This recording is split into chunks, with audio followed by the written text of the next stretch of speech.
चिपळूण येथे लागलेला वणवा रोखण्यात वणवामुक्त कोकणच्या कार्यकर्त्यांना आलं यश। आज दुपारी चिपळूण येथील महालक्ष्मी डोंगराला अचानक वणवा लागला।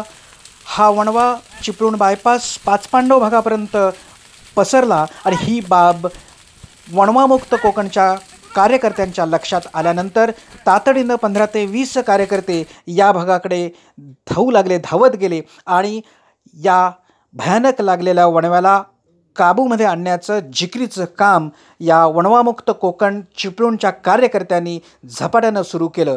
काही तासातच आज दुपारी लागलेला हा वणवा काही तासातच बहुतांशपणे विझवण्यात किंवा रोखण्यामध्ये यश आलं। ही मोहीम यशस्वी झाली असल्याची माहिती निवेदिता फास्ट न्यूज जवळ आताच बोलताना भाऊ काटदरे यांनी दिली आहे। वणवा रोखल्यामुळे अनेक वन्यजीव आणि ही निसर्ग साखळी तुटण्यापासून वाचली आहे आणि निश्चितच त्यामुळे धरित्रीली मोकळा श्वास घेतला आहे।